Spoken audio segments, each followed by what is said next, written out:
Querido irmão e irmã, abra sua Bíblia comigo na carta aos Hebreus, capítulo de número 10. As crianças vão permanecer aqui no templo até o final desse momento nosso de culto,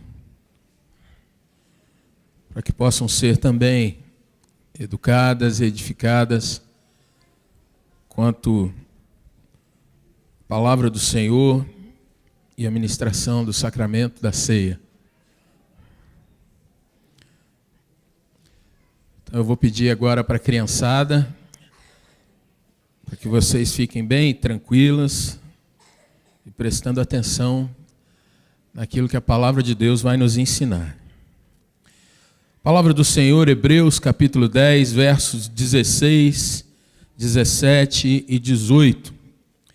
Diz assim: Esta é a aliança que farei com eles depois daqueles dias, diz o Senhor. Porei no seu coração as minhas leis, e sobre a sua mente as inscreverei. Acrescenta: também de nenhum modo me lembrarei dos seus pecados e das suas iniquidades, para sempre. Ora, onde há remissão destes, já não há oferta pelo pecado. Queria te convidar, irmão, a nós lermos juntos esse texto novamente e você trazendo para a sua mente, para o seu coração essas palavras. A partir do verso 16, vamos juntos?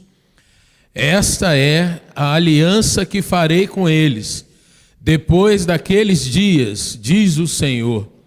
Porei no seu coração as minhas leis e sobre a sua mente as inscreverei. Acrescenta: também de nenhum modo me lembrarei dos seus pecados e das suas iniquidades para sempre. Ora, onde há remissão destes, já não há oferta pelo pecado. Vamos orar mais uma vez?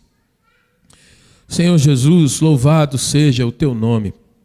Bendito seja o Senhor, que é o nosso Redentor, o nosso Salvador. Senhor, nós queremos te rogar, Pai, que agora o Senhor ministre ao nosso coração, Pai, o teu amor e a tua graça.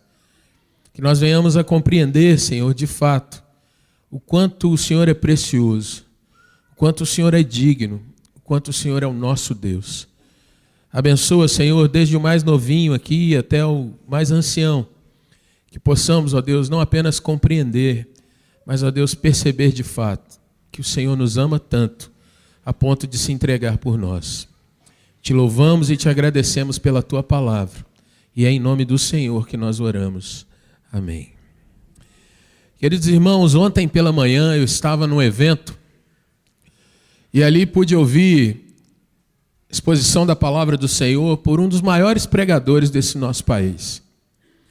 Alguém extremamente destacado, reconhecido no meio acadêmico como alguém que conhece não apenas as línguas no seu original, mas conhece pela vivência de estar nas terras bíblicas.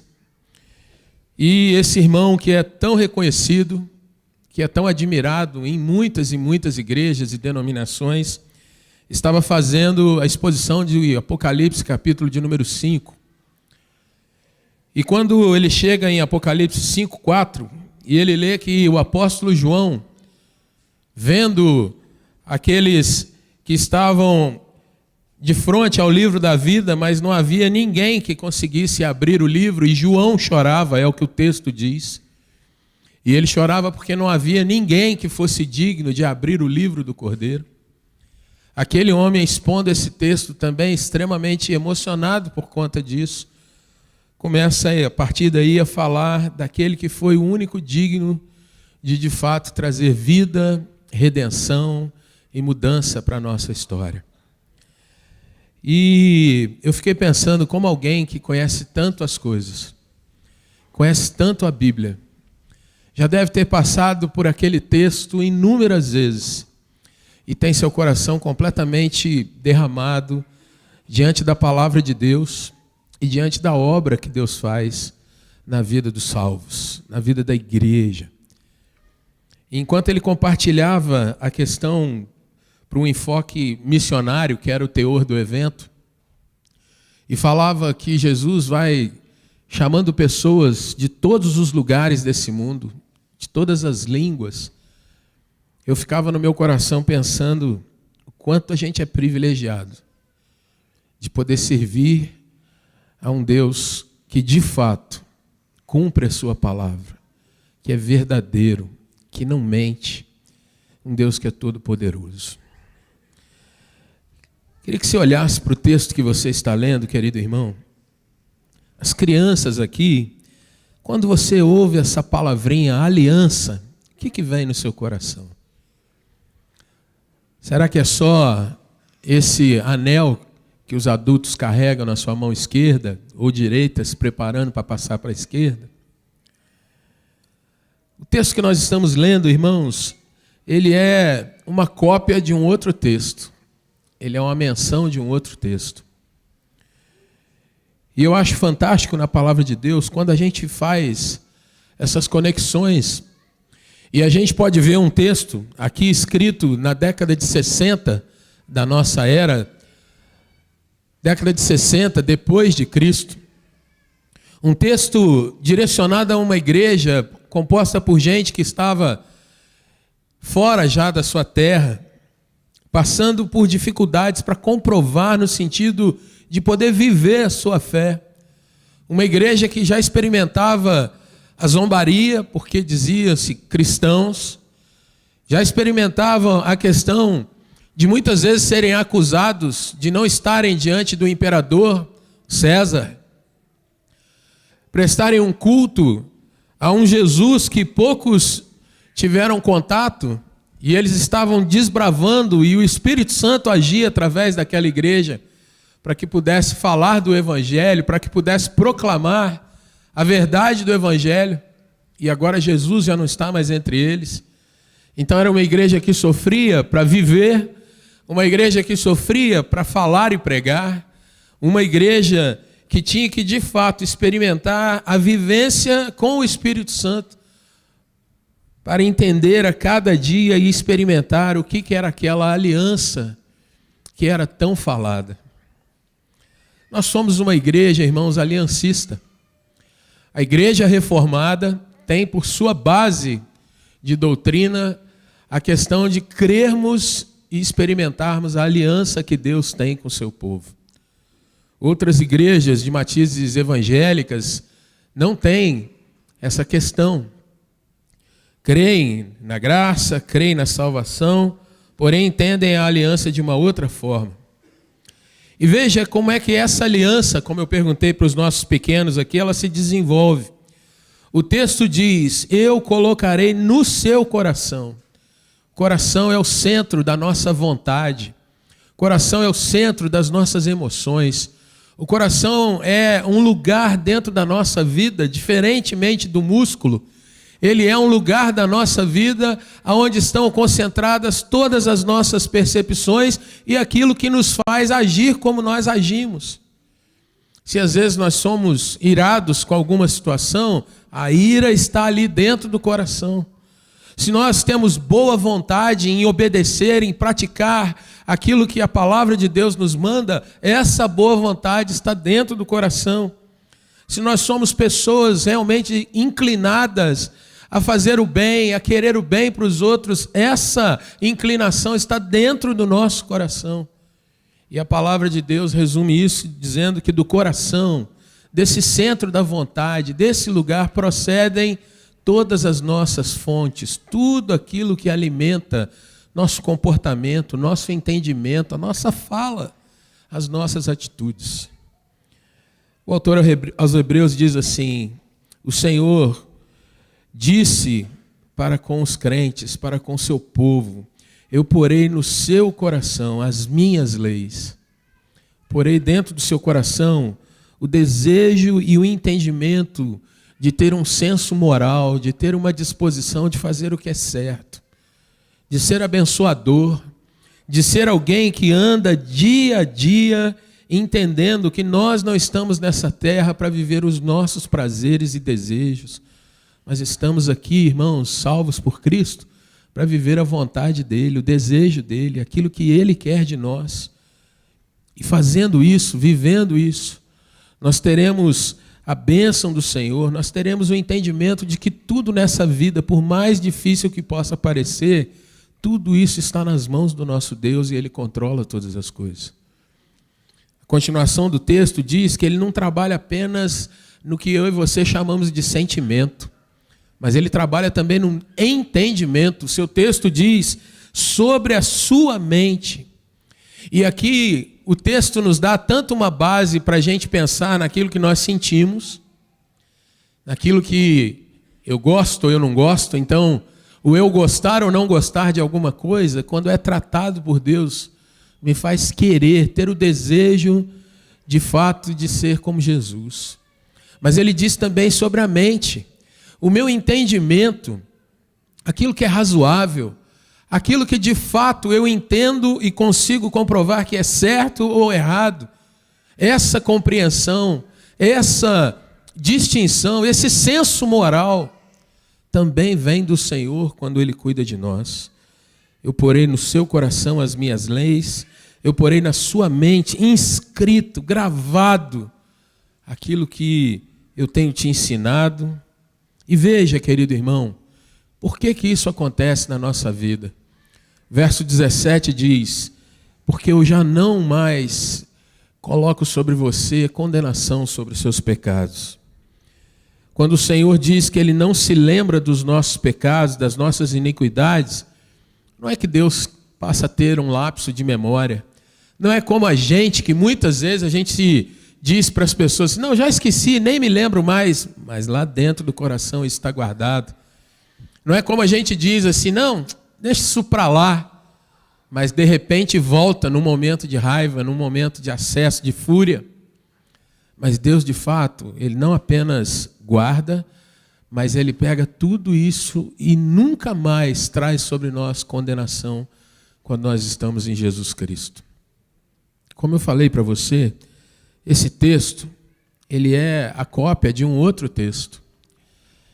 E eu queria te mostrar isso para que você veja que o mesmo Deus que trata conosco hoje é esse mesmo Deus que aqui, os primeiros leitores de Hebreus, lá naquele início da igreja cristã, puderam ter acesso.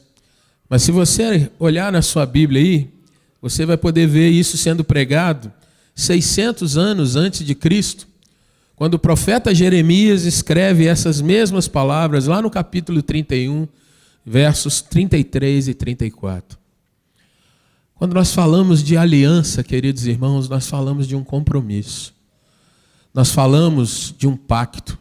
Nós falamos de um acordo. Nós falamos de um vínculo que é inquebrável.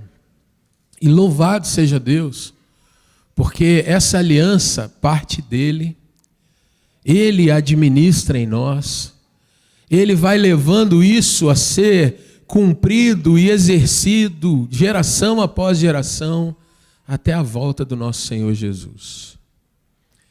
Você pai, você mãe que está aqui nessa manhã, agora que você vai receber os elementos para celebrar a ceia do Senhor, você poderia se lembrar de comunicar aos seus filhos que Deus pode ser o Deus da vida deles.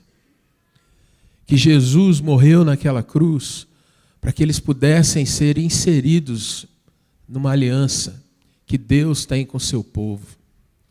Você pai, você mãe aqui nessa manhã, você poderia orar mais pelos seus filhos, para que dia a dia eles pudessem ver em você, mãe, ver em você, pai, o exemplo de alguém que tem a mente transformada e o coração transformado por Jesus. Quando os nossos filhos nos olham, irmãos, diante das percepções que nós temos do dia a dia, o que eles veem em nós? Eles estão aqui hoje, vão ver você ceando. Eles estão vendo pais e mães que choram por eles, que oram por eles. Eles estão vendo pais e mãe que, ao falarem, têm na sua boca a santidade do Senhor. Quando seus filhos te olham no dia a dia, eles veem aquele pai que abre a boca para xingar tudo e a todos, a se posicionar de uma forma, às vezes, irada com a vida.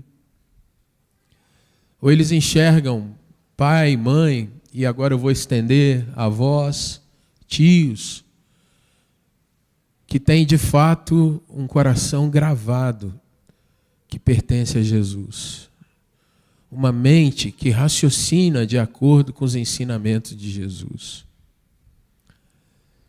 Nós vivemos dias em que há um pensamento dividido dentro das igrejas. E quando eu falo pensamento dividido, não é entre irmão e irmã, não. É dentro da nossa mente a gente pensar uma coisa e dentro do nosso coração a gente experimentar outra.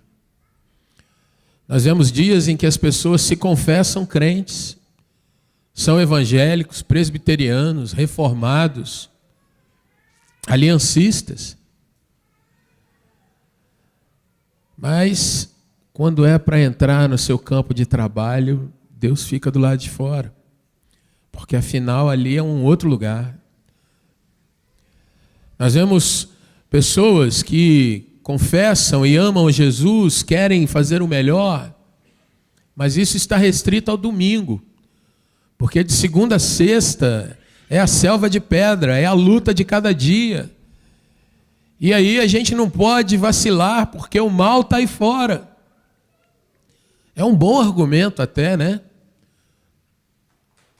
Mas quando o Senhor diz para nós que Ele coloca no nosso coração as leis, coloca na nossa mente a inscrição de quem nós pertencemos, isso significa, irmãos, que em todo tempo, e parafraseando aqui o apóstolo Paulo, quer comendo, quer bebendo, quer fazendo qualquer outra coisa, nós deveríamos fazer para a glória de Deus.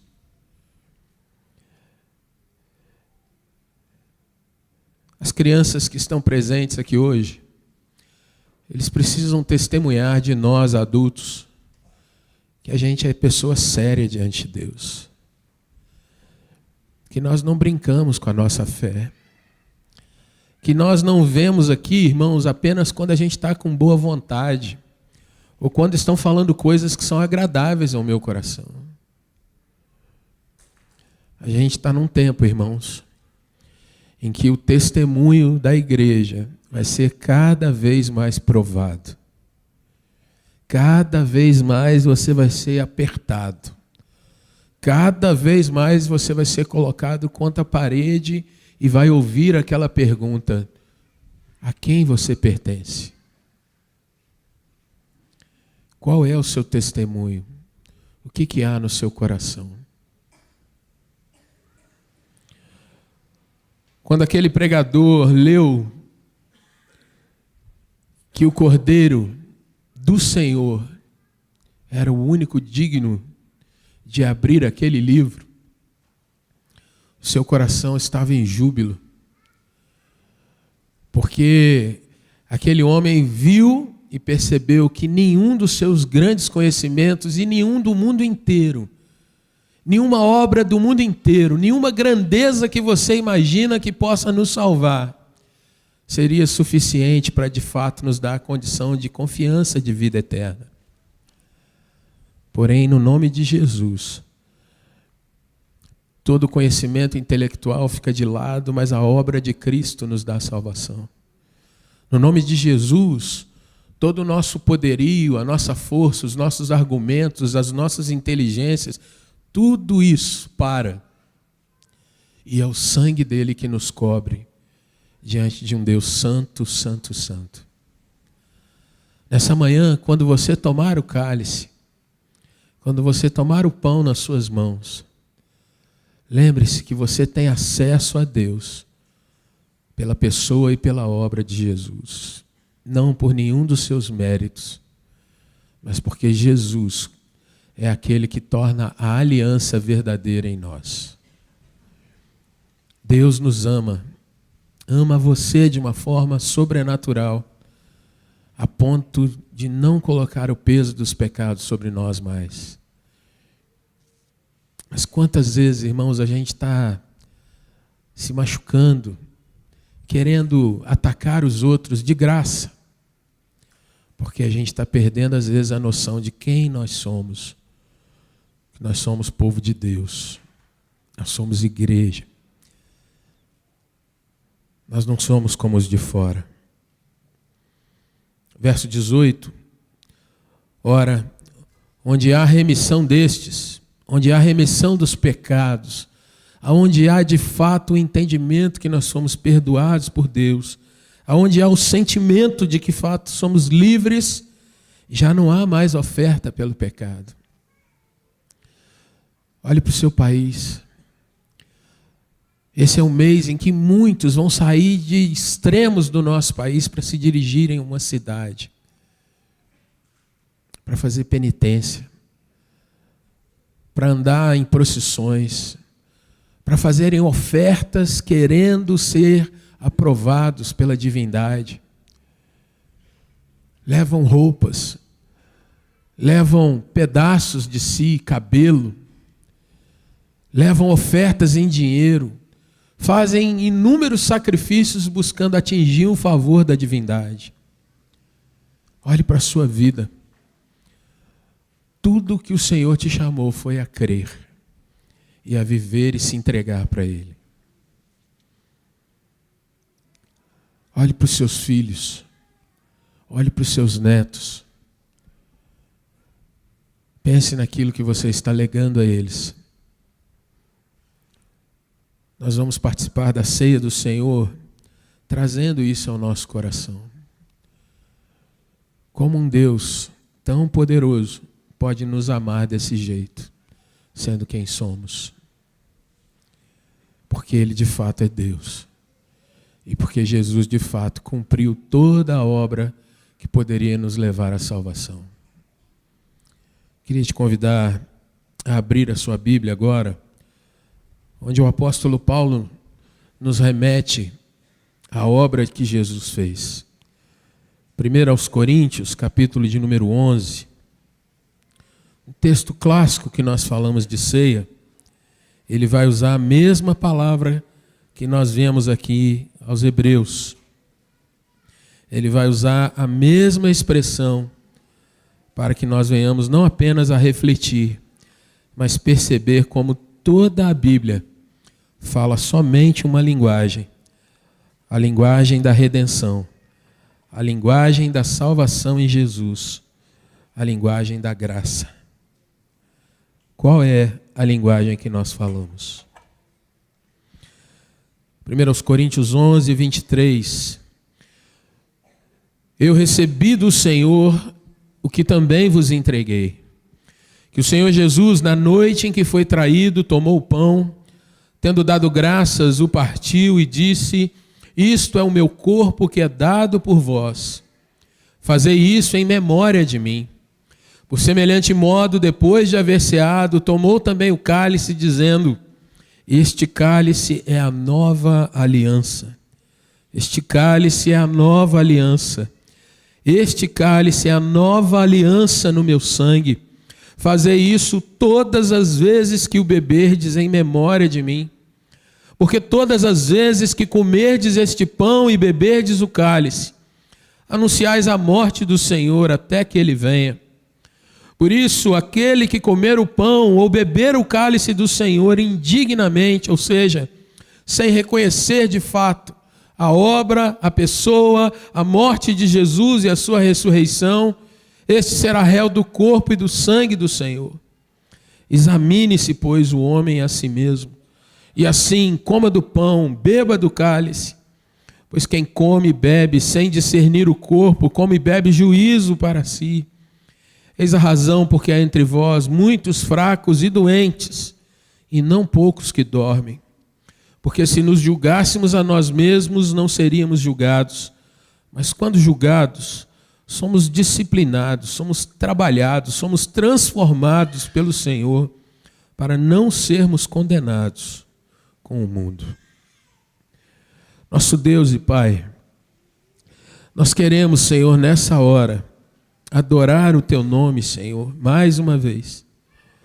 E te bendizer, Senhor, porque o Senhor é grande, o Senhor é bondoso, o Senhor é o Deus que nos amou antes da fundação do mundo. O Senhor sabia que iríamos falhar, como de fato falhamos. E o Senhor sabia, Pai, e via que continuamente nós pecamos. Mas, Senhor, como é bom poder descansar em Jesus e saber, ó Deus, que apesar das nossas falhas, apesar do nosso pecado, o Senhor Jesus deixou a sua glória, se encarnou, se tornou um de nós. Obedeceu, ó Deus, a tua lei em todas as circunstâncias. Foi, ó Deus, coerente contigo, Pai, com a sua missão até a morte mais cruel, a morte vicária que nos substitui. O Senhor Jesus foi até o fim em nosso lugar. E louvado seja o teu nome, Jesus, porque o Senhor não sucumbiu à morte, mas o Senhor venceu, ressuscitou. E por isso, ó Deus, nós podemos crer na ressurreição, na vida. Podemos comer e beber, ó Deus, desse cálice, porque o Senhor nos comprou com teu sangue, Jesus. O Senhor é digno, e só o Senhor pode abrir o livro da vida e escrever o nosso nome, ó Deus, para sempre na história e na eternidade, como povo escolhido do Senhor. Santo Deus, nessa hora, Pai, rogamos o perdão pelos nossos pecados. Rogamos, ó Jesus, que o Senhor nos tome e mais uma vez, Senhor, aqueça o nosso coração, a nossa mente, aqueça a nossa vida, Pai, para que ao tomarmos esse pão e cálice, ó Deus, nós não façamos isso de maneira desleixada, de maneira ritualística, de maneira, ó Deus, que não é digna do Senhor, mas, ó Pai, que orando, nós venhamos, ó Deus, a trazer à mente e ao coração o quanto o Senhor, tão glorioso, se fez humilde e pequeno por amor a nós. Pai eterno, santifica os elementos que serão utilizados nessa hora e opera grandiosamente na nossa vida, Pai, trazendo ao nosso coração, ó Deus, a ministração do Senhor, o fortalecimento da nossa fé, trazendo milagres sobre a nossa vida, trazendo, ó Deus, a presença do Teu Santo Espírito e a unção do Senhor sobre nós. Espírito Santo de Deus, passeia nesse lugar e toca, Senhor, em vidas que ainda não Te conhecem, para que sejam convertidas a Ti e sejamos convertidos uns aos outros, ó Pai. Porque a Tua palavra também nos diz, ó Deus, que quando nós amamos ao Senhor, o reflexo disso é o amor ao nosso irmão e à Tua igreja também. Por isso, Senhor, quebra todo tipo de amarra, Pai, e nos ajuda a andar na Tua presença. É a nossa oração, Senhor, com gratidão, em o nome de Jesus. Amém, Senhor. Queridos irmãos, na noite em que Jesus foi traído, Ele tomou o pão, deu graças, como acabamos de fazer aqui, e distribui aos seus discípulos, dizendo: tomai e comei, isto é o meu corpo, corpo de Jesus que foi entregue a nós. Da mesma forma, o Senhor também toma o cálice e disse: este é o cálice da nova aliança no meu sangue. Aliança no Senhor. Tomai e bebei, diz o Senhor. Este não é um cálice da igreja presbiteriana. Você que é de outra denominação evangélica, está em plena comunhão com a sua igreja, você deve participar conosco. Essa é a mesa do Senhor. Você que ainda não participou do sacramento do batismo, você deve se abster nesse momento, estar em oração. E você, pai e mãe, como nos lembramos aqui na mensagem, ao tomar do cálice, tomar do pão, se prepare para dar um bom testemunho para toda a sua casa, em nome de Jesus.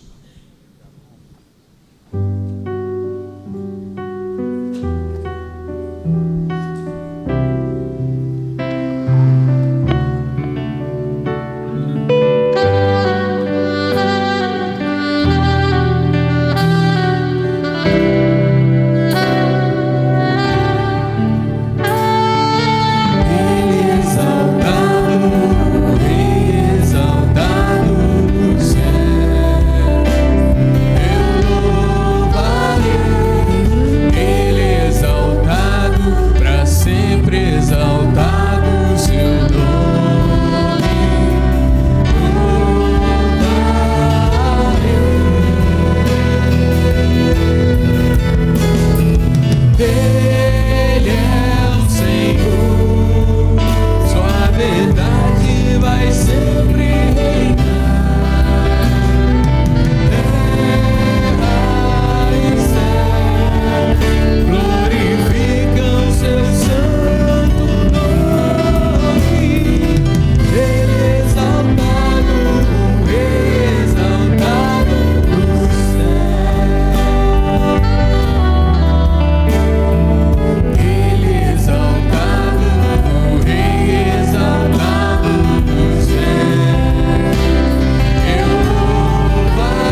Alguém deixou de ser servido?